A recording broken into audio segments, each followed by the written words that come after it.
সাগরের আকাশে দুর্যোগের মেঘ, বঙ্গোপসাগরে তৈরি হওয়া ঘূর্ণাবর্ত বিকেলের পর পরিণত হতে পারে নিম্নচাপে। তৈরি হওয়া নিম্নচাপ বৃহস্পতিবারের মধ্যে হতে পারে গভীর নিম্নচাপ। ঘূর্ণিঝড়ের আকার নিলে তার নাম হবে রিমেল। গ্লোবাল বে অফ বেঙ্গল মডেল অনুযায়ী রিমেল নামটি ওমানের দেওয়া। শুক্রবার দুপুরের পর থেকে বঙ্গোপসাগর উত্তাল হতে শুরু করবে। বাড়বে ঢেউয়ের উচ্চতা, দক্ষিণবঙ্গের উপকূলে দুর্যোগের সম্ভাবনা। বৃহস্পতিবার বিকালের মধ্যে মৎস্যজীবীদের উপকূলে ফিরে আসার নির্দেশ দেওয়া হয়েছে। বৃহস্পতিবারের মধ্যে সৃষ্টি হতে পারে গভীর নিম্নচাপ। সাগরের আকাশে মেঘ নেমে আসার সম্ভাবনা রয়েছে। সাগরের আকাশে দুর্যোগের মেঘ, বঙ্গোপসাগরে তৈরি হওয়া ঘূর্ণাবর্তে বিকেলের পর পরিণত হতে পারে নিম্নচাপ।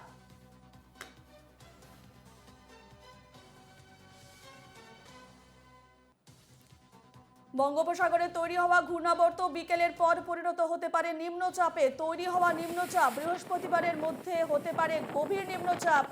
ঘূর্ণিঝড়ের আকার নিলে তার নাম হবে রিমেল। গ্লোবাল বে অফ বেঙ্গল মডেল অনুযায়ী রিমেল নামটি ওমানের দেওয়া এবং শুক্রবার দুপুরের পর থেকে বঙ্গোপসাগর উত্তাল হতে শুরু করবে। এই নিয়ে আমরা আরো বিস্তারিত জানবো। ফোন লাইনে রয়েছেন আমাদের প্রতিনিধি রক্তিমা। রক্তিমা, বঙ্গোপসাগরে তৈরি হতে পারে নিম্নচাপ, এছাড়া কোথায় কোথায় প্রভাব পড়তে পারে এর কি জানতে পারছো? কি জানাচ্ছে আবহাওয়া দপ্তর? দেখো, আলিপুর আবহাওয়া দপ্তর যেমনটা জানাচ্ছে যে বুধবার অর্থাৎ 22শে মে দক্ষিণ পশ্চিম বঙ্গোপসাগরে ঘূর্ণাবর্ত তৈরি হতে পারে এবং সেক্ষেত্রে এই ঘূর্ণাবর্ত কিন্তু নিম্নচাপে রূপ নেবে। অর্থাৎ আগামীকাল দুপুরের পর থেকে এটি নিম্নচাপ হতে চলেছে এবং যেটা জানা যাচ্ছে যে প্রাথমিকভাবে এই নিম্নচাপ জলধারের উপর দিয়ে প্রচুর পরিমাণ জলীয় বাষ্প সংগ্রহ করতে করতে উত্তর উত্তর পূর্ব দিক অর্থাৎ মায়ানমার সাগরের উপর দিয়ে যাবে। সেক্ষেত্রে আগামী শুক্রবার 24শে মে এটি অতি গভীর নিম্নচাপে কিন্তু পরিণত হবে, এমনটাই কিন্তু এখনো পর্যন্ত জানা যাচ্ছে। এর পরবর্তী 48 ঘন্টা অর্থাৎ 26শে মে নাগাদ একটি ঘূর্ণাঝড়ে পরিণত হবে কিনা সে সম্পর্কে কিন্তু এখনো আলিপুর আবহাওয়া দপ্তর স্পষ্ট করে বলতে পারছে না। সেক্ষেত্রে 24শে মে এর পরেই কিন্তু বোঝা যাবে যে ঘূর্ণাবর্তে পরিণত হলো কিনা। সেক্ষেত্রে যদি ঘূর্ণাবর্তে পরিণত হয় তাহলে অতি গভীর নিম্নচাপ হবার পর এটির গতি কোন দিকে গতি থাকবে এবং কত পরিমাণ এর গতিবেগ থাকবে সেটাও কিন্তু বোঝা যাবে। সেক্ষেত্রে যদি ঝড় তৈরি হয় তাহলে এই ঝড়ের নাম, তুমি জানো যে ইতিমধ্যে এই ঝড়ের নাম দেওয়া হয়েছে রিমেল এবং নামটি ওমানের দেওয়া। সেক্ষেত্রে শুক্রবার দুপুরের পর থেকে বঙ্গোপসাগর উত্তাল হতে শুরু করবে। ইতিমধ্যেই কিন্তু মৎস্যজীবীদের সমুদ্রে নিষেধাজ্ঞা জারি করা হয়েছে। রূপা, বেশ, ধন্যবাদ রক্তিমা।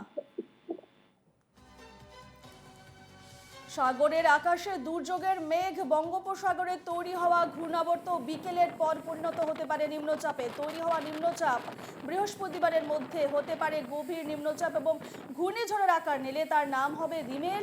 গ্লোবাল বে অফ বেঙ্গল মডেল অনুযায়ী রিমেল নামটি ওমানের দেওয়া। শুক্রবার দুপুরের পর থেকে বঙ্গোপসাগর উত্তাল হতে শুরু করবে। বাড়বে ঢেউয়ের উচ্চতা, দক্ষিণবঙ্গের উপকূলে দুর্যোগের সম্ভাবনা রয়েছে। বৃহস্পতিবার বিকেলের মধ্যে মৎস্যজীবীদের উপকূলে ফিরে আসার নির্দেশ দেওয়া হয়েছে। বৃহস্পতিবার বিকেলের মধ্যে মৎস্যজীবীদের উপকূলে ফিরে আসার নির্দেশ দেওয়া হয়েছে। যেমনটা জানা যাচ্ছে, বঙ্গোপসাগরে তৈরি হওয়া ঘূর্ণাবর্ত বিকেলের পর পরিণত হতে পারে নিম্নচাপে।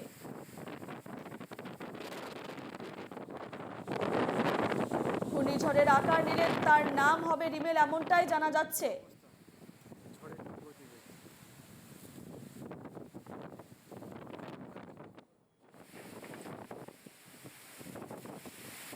শুক্রবার দুপুরের পর থেকে বঙ্গোপসাগর উত্তাল হতে শুরু করবে। বাড়বে ঢেউয়ের উচ্চতা, দক্ষিণবঙ্গের উপকূলে দুর্যোগের সম্ভাবনা রয়েছে। বৃহস্পতিবার বিকেলের মধ্যে মৎস্যজীবীদের উপকূলে ফিরে আসার নির্দেশ দেওয়া হয়েছে।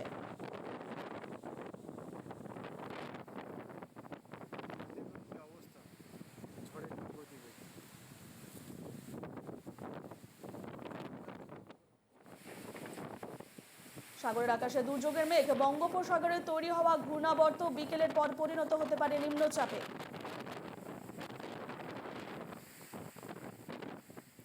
বৃহস্পতিবার নিম্নচাপ বৃহস্পতিবারের মধ্যে হতে পারে গভীর নিম্নচাপ। ঘূর্ণিঝড়ের আকার নিলে তার নাম হবে রিমেল।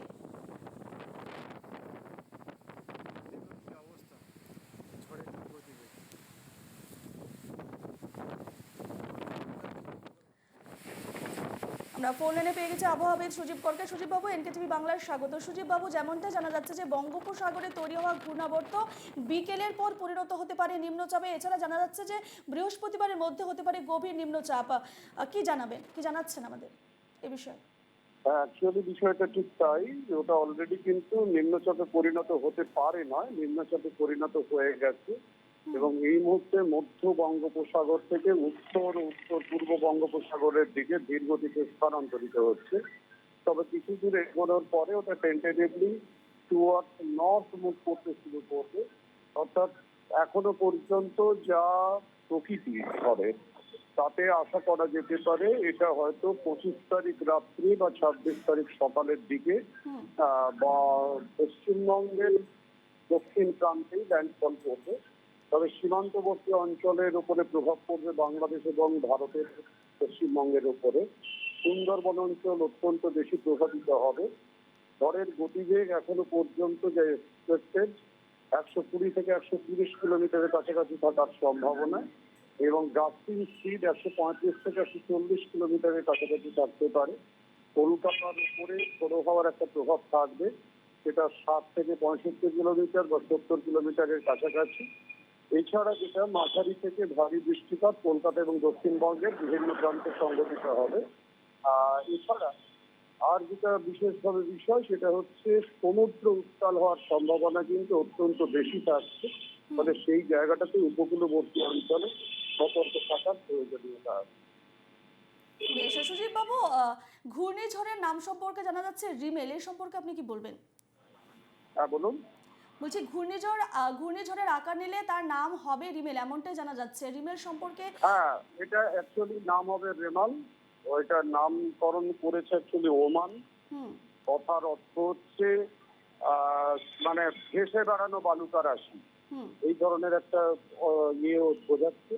এখন আলটিমেটলি নামকরণ যাই হোক না কেন, ঝড়ের তীব্রতা থাকবে এবং ঝড়ের ইম্প্যাক্টও ভালো করে পড়বে এবং সে কারণের জন্য উপকূলবর্তী অঞ্চলে কিন্তু মৎস্য আহরণ করা, মৎস্য শিকার করা সেটা এই মুহূর্তেই রেস্ট্রিক্টেড করা প্রয়োজন। কারণ আকৃতি ঝড়ের তুলনামূলকভাবে অনেক বড়, ফলে সমুদ্র উত্তাল হওয়ার সম্ভাবনা। আর নামকরণের ক্ষেত্রে যেটা হয়, এই উপকূলবর্তী রাষ্ট্রগুলো পরপর নাম দেয়, সেই নামের রেসপেক্ট একটা লিস্ট তৈরি করা হয় এবং সেই লিস্ট অনুযায়ী পরপর একটা দেশের নামকে নিয়ে আসা হয় এবং সেটাকে ইউজ করা হয়। বেশ, ধন্যবাদ আপনাকে সুজীব বাবু আমাদের সঙ্গে কথা বলার জন্য।